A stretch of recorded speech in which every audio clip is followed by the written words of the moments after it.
여러분, 1인당 국가 부채가 1,000만 원을 넘어섰습니다. 1,000만 원을 넘어섰다는 말은 또 좀 안 어울리네요. 예. 왜냐하면 1,000만 원이 아니라 1,500만 원을 넘어섰으니까요. 굉장히 많은 속도로, 또 빠른 속도로 지금 국가 부채 비율이 그 어느 때보다가 빨리 늘어나고 있어요.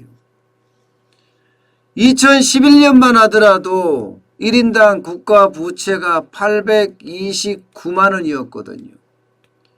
그런데 지금 2020년 현재 1,634만 원입니다. 2배 늘었죠, 2배. 예. 거의 10년 만에, 9년 만인가요? 예, 9년 만에 국가 부채가, 1인당 국가 부채가 2배가 늘 정도로 폭증했다는 겁니다. 이게 국가 부채라는 게 기본적으로 지난해 국가 전체 채무 856조 9천억 원을 지금 주민등록상에 있는 인구로 나누어서 계산한 값이잖아요. 그러면 주민등록이 됐으면 전부 다라고 이야기하니까 깐난하기도 들어갔다는 거잖아요. 주민등록 번호만 있으면. 1,634만 원이 적은 돈인가요? 5인 가족, 저 같은 경우는 7인 가족이거든. 7인 가족.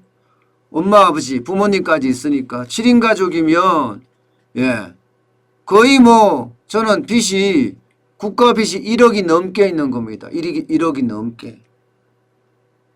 그만큼 지금 국가 빚이 엄청 늘어났다는 거예요. 문재인 정부 들어와서도 지금 장난 아닌 속도로 늘어나고 있습니다. 당장 1년 전만 하더라도요. 1년 전만 하더라도 1,395만 원이었거든요. 이게 200만 원 넘게 늘어났습니다. 1년 만에. 1년 만에 200만 원이 넘게 늘어났다는 것은 이거는 충격이죠. 문재인 정부 들어와서는요. 35%가 늘어났습니다. 35%. 여러분, 이게 4년 동안 35%가 늘어났다. 아마 여러분들 월급 생각해 보세요. 지난 4년 동안 35% 늘어났습니까? 여러분 벌이 생각해 보세요. 지난 4년 동안 35% 늘어났습니까? 아마 안 늘어났을 겁니다. 예. 그만큼 이게 빚의 속도가 우리의 벌이의 속도보다가 더 빠르게 늘어난다는 사실이에요. 그래서 망국이라는 표현을 쓴 겁니다. 충격 넘어서 망국이다. 이런 표현을 쓴 거예요. 게다가 35%라는 수준은 어마어마한 수준입니다. 우리가 1년에 임금이 오르는 걸 생각을 해보세요. 올해 같은 경우 좀 특별하게 LG가 9% 올렸나요? 삼성은 7% 올리고 특별하게 올렸지만 대부분 임금 인상률이 이렇게까지 안 올라갑니다. 3, 4% 내에서 결정되는 거고요. 우리 경제 성장률 생각해 보자고요. 2019년에 2% 성장했습니다. 2020년에는 마이너스 1% 성장했어요. 그런데 국가 부채는 35% 성장했다고 그러면요. 어마어마한 천문학적인 숫자죠. 경제 성장률에 비해서 나라의 빚이 올라가는 속도가 그 정도라면 이게 충격을 넘어서 망국이라는 이야기가 맞는 이야기 되는 거죠. 그 정도로 빨리 늘어나니까 그렇습니다. 여러분, 게다가 이 그래프를 보면 야, 진짜 충격이구나 이런 생각을 하게 됩니다. 여러분, 대한민국의 국가 부채를 보세요. 국가 부채를. 명목 GDP를 넘어섰습니다. 명목 GDP라는 것은 우리나라 국민이 한 해 동안 생산하는 총액입니다. 우리나라 전체 국민이. 그게 1924조 5천억 원입니다.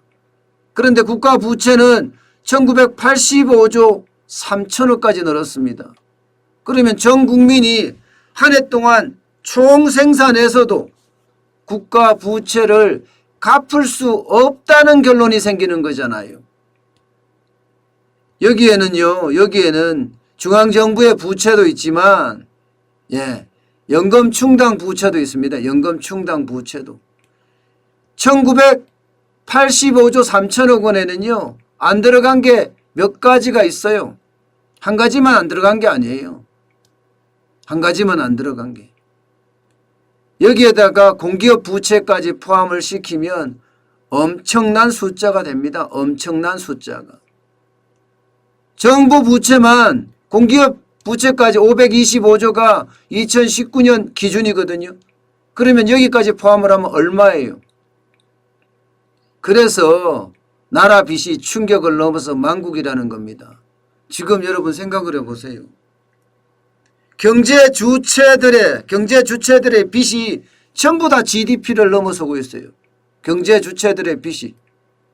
경제 주체들의 빚을 다 합쳐서 GDP를 넘는 것도 충격인데 가계부채도 지금 1990조까지 올라갔죠. 이게 GDP를 넘어섰습니다. 기업부채 2130조까지 올라갔습니다. 이것도 GDP를 넘어섰습니다. 정부 부채마저 이제는 GDP를 넘어섰으니 나라가 점점 어려운 형국으로 가고 있다. 이렇게 해도 과언이 아닙니다. 저는 IMF 때가 가장 어려웠을 때라고 그래요. 경제 지표들로 봐도요. IMF 외환위기 때가 대한민국에는 경제 수치, 경제 국치라고 표현했을 정도로 다른 나라에 돈을 구워야 됐고 국민의 삶은 피폐했다고 이야기를 했거든요. 그런데 그때도 지금만큼 부채가 늘어나지는 않았습니다. 지금만큼. 저는 이렇게 부채가 엄청나게 늘어나는 데는요. 아무 생각 없이 표징심으로 모든 게 일어나기 때문에 이런 문제가 발생된다고 생각을 합니다. 혈세라고 이야기를 하면 아껴야 되는데 아끼지 못하고 그냥 표만 된다고 하면 퍼주기 때문에 이런 문제가 생겼다는 겁니다. 결국은 돈 받아서 좋기는 하다 이렇게 이야기하지만 결국 우리 미래 세대는 그 돈을 갚느라고 등골이 부러질 겁니다. 등골 브레이크라고 이야기하잖아요. 등골이 부러져도 아마 못 갚을 수도 있어요. 그렇게 대한민국은 점점 포퓰리즘에 쌓여서 결국 국가 재정이 현금 살포로 펑크가 나는 그런 사태까지 갈 거라고 봅니다. 그만큼 나라의 부채는요. 우리 국민들에게 엄청난 부담으로 다가올 거다 이렇게 예상합니다.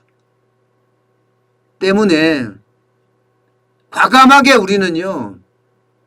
거부할 수 있는 힘이 있어야 됩니다. 경제가 어렵다고 정부가 주는 돈에 눈멀어 있으면 결국 재정 중독이 되는 거고요.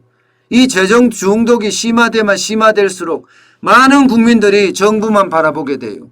표 찍어 줄 테니까 돈 주라 하고 말입니다. 그렇게 되면 이게요. 그리스나 아르헨티나나 혹은 최악의 길이라고 이야기하는 베네수엘라가 되는 지름길입니다. 결국 국민 부채는요. 이제는 만세 부르고 못 갚는다는 이야기가 되는 거예요. 그 어느 때보다가 국민이 나라를 걱정하고 국민이 권력을 감시해야 되는 그런 시대가 됐다고 저는 생각합니다. 그 어느 때보다 국민이 강건해야 됩니다. 시민의식이 엄청나게 커져야지 대한민국을 지킬 수 있다. 저는 이렇게 믿습니다.